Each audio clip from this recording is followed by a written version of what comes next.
अब छोलिया हो या लोबिया, सफेद चने या काले चने, सब कुछ मजेदार बने। विनोद सर,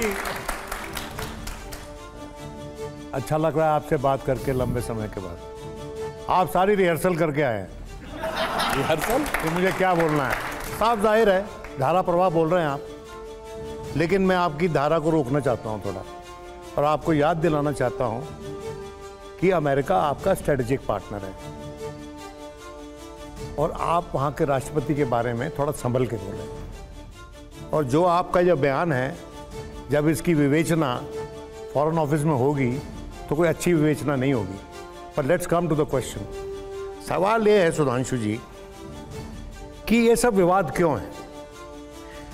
1 तारीख को हर बरस भारत और पाकिस्तान एक लिस्ट एक्सचेंज करते हैं जो हमारी न्यूक्लियर इंस्टॉलेशंस की और उनकी न्यूक्लियर इंस्टॉलेशंस की लिस्ट होती है, और हमें पता होता है कि वहाँ अटैक नहीं करना है। आपने सरगोदा का नाम लिया, हमने नहीं लिया। आपने किराना हिल्स नहीं बोला, लेकिन सरगोदा तो बोला आपने। और हम जानते हैं कि सरगोदा में न्यूक्लियर वॉरहेड्स रखे जाते हैं, दुनिया जानती है। हालांकि हमारे मिलिट्री स्पोक्समैन ने बोला कि अच्छा हुआ आपने हमें बता दिया, हमें तो पता ही नहीं था वहाँ कुछ रखा हुआ था। लेकिन वो तो उनका कर्तव्य है बोलना, बताना, क्योंकि हम जानते हैं। लेकिन हम जानते हैं, सच्चाई ये है कि both countries came very tantalisingly close to a nuclear flashpoint, और वहां इंटरवेंशन हुआ। जेडी वैंस ने इंटरवेंशन किया माननीय प्रधानमंत्री से, और जो भी फैसला हुआ ठीक हुआ मेरे लिहाज से, क्योंकि कोई भी न्यूक्लियर कॉन्फ्लिग्रेशन नहीं चाहता। ये सब बातें जो हैं, इनको वाजे करने के लिए, क्लियर करने के लिए आपने पार्लियामेंट का सेशन अभी तक क्यों नहीं बुलाया? इतिहास बताता है कि 62 में पार्लियामेंट का सेशन बुलाया गया विपक्ष के दबाव में, 65 में बुलाया गया, 71 में लड़ाई चल रही थी, रोज शाम को रिपोर्ट कार्ड दिया जाता था पार्लियामेंट में बाय द डिफेंस मिनिस्टर। 62 में तो युद्ध जारी था, और बुलाया गया। और सवाल किए गए जब 62 के बारे में पंडित नेहरू से कि आप तो यू आर कॉट नैपिंग, तो पंडित नेहरू ने कहा no we are not caught napping. पर हम आश्चर्यचकित थे कि हमें नहीं अंदाजा था कि वो 3 डिवीजन एक साथ उतार देंगे हमारी धरती पर, चाइनीज। ये ईमानदारी की राजनीति है, क्राइसिस मैनेजमेंट इसको कहते हैं। आपने की क्या वो?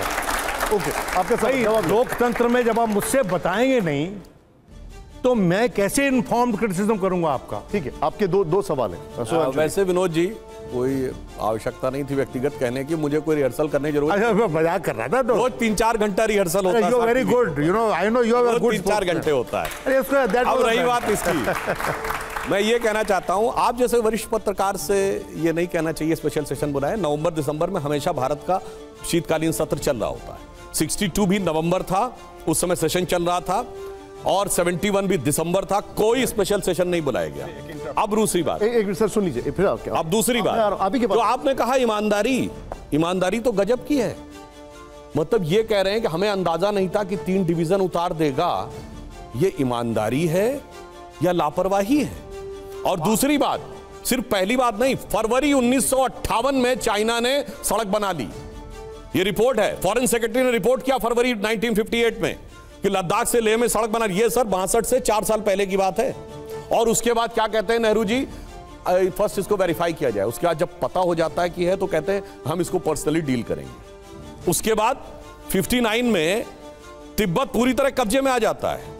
उसके बाद सर अप्रैल 60 में चाओ इन लाई भारत में आते हैं, 5 दिन रहते हैं, उनका स्वागत होता है। इतना ही नहीं, भारत चीन को संयुक्त राष्ट्र संघ में स्थापित करके स्थायी सदस्यता देने की रिकमेंडेशन करता है। सर आप इसको उदारता कहेंगे? और ड्वाइट आइजनहावर की प्रेसिडेंशियल आर्काइव से कहती है कि 1958 में नेहरू से आके अमेरिकी राजदूत ने पूछा कि भारत कितने समय में परमाणु बम बना सकता है। उन्होंने भाभा से पूछ के कहा 1 साल में, यानी 59 में हम बनाने की स्थिति में थे। परंतु नेहरू ने कहा हम आइजनहावर की एटम फॉर पीस पॉलिसी के अनुसार है, हम नहीं बनाएंगे। और साहब नहीं बनाया। और उसके बाद 60 में, अब जब पूरी बात कह रहे थे, जॉन एफ कैनेडी ने जब पता चला कि चाइना करने वाला है तो अमेरिका ने कहा हम बना के दे देते हैं, क्योंकि वो नहीं चाह रहा था किसी कम्युनिस्ट कंट्री की बात एशिया में हो। तो कहा अब हम नहीं बनाएंगे क्योंकि हम चीन के साथ लड़ना नहीं चाहते। और उसके बाद सर 19 नवंबर 1962 को नेहरू ने जो लेटर लिखा है कैनेडी को, जो कैनेडी लाइब्रेरी द्वारा 2010 में डिक्लासिफाइड किया गया है, इतना शर्मसार करने वाला लेटर है। वो कहते हैं आप हमें B-2 बॉम्बर्स के 2 स्क्वाड्रन भेजिए, अपने ही पायलट भेजिए, अपनी ही कमांड में भेजिए, अन्यथा चीन नॉर्थ ईस्ट को कब्जा कर लेगा। ये डिक्लासिफाइड लेटर है, 19 नवंबर 62 को 2010 में डिक्लासिफाइड हुआ। और उस समय के आपने हेंडरसन बुक्स रिपोर्ट क्यों नहीं रिलीज की? उस समय have you not release the Henderson books report? ये सब मत बोलिए आप। हेंडरसन बुक्स रिपोर्ट क्यों नहीं रिलीज किया आपने? अब ये बताइए, यही तो मैं कह रहा हूं, अब तो 62 साल पुरानी रिपोर्ट। अरे भाई आपकी सरकार 12 साल से है। अरुण जेटली जी प्रॉमिस करते थे हम रिलीज करेंगे, आपने नहीं की अभी तक, 12 साल हो गए। एंडरसन ब्रिक्स रिपोर्ट को अगर जारी किया जाए, एक तो देखिए जब हमारी सरकार आई तो 52 साल हो चुके थे। कितने लोग जीवित थे सर उस जमाने के जो डिसीजन लेने वाले थे? यार हम कह रहे हैं रिपोर्ट रिलीज नहीं किया। अब रिपोर्ट रिलीज में सर, अब मैं बता रहा हूं, रिपोर्ट रिलीज करते भारत की बहुत बेइज्जती होती। अच्छा, नेहरू की वो चीजें उभर के सामने आती जो हम नहीं चाहते थे कि एक लिमिट से ज्यादा देश की बेइज्जती हो। इसलिए मैं आपसे कहना चाहता हूं, जो बातें पब्लिक डोमेन में है, 21 जून 52 को नेहरू से प्रेस कॉन्फ्रेंस में पूछा गया कि क्या आपने चीन की फौज को चावल दिए हैं, सप्लाई किया रसद? कहते हैं हाँ थोड़ा सा किया है। थोड़ा जानते कितना था? 3000 टन। लेकिन जबकि उस समय वो तिब्बत में अत्याचार कर रहे थे। ये तो सर वो है जो सरफेस पे आ गया।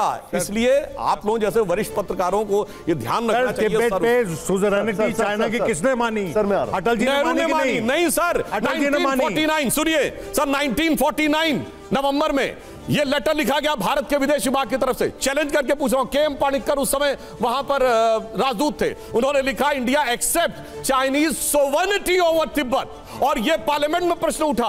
पार्लियामेंट में प्रश्न उठने पे एमओएस थी उस समय कोई लेडी, उन्होंने जवाब ये दिया। अब सुनिए सर, ये पार्लियामेंट प्रोसीडिंग का है, हवा में बात नहीं कर रहा हूं। उन्होंने जवाब ये दिया कि हमसे पूछे बगैर राजदूत ने लिख दिया, हम सुज़रेनिटी लिखना चाहते थे, सोवर्निटी हो गई। तो राजदूत पे कार्रवाई की या नहीं की? हमने सोवर्निटी मान ली चाइना की, ठीक है, तिब्बत के ऊपर, और वहीं से सारी समस्या शुरू हुई। अब छोलिया हो या लोबिया, सफेद चने या काले चने, सब कुछ मजेदार बने। MDH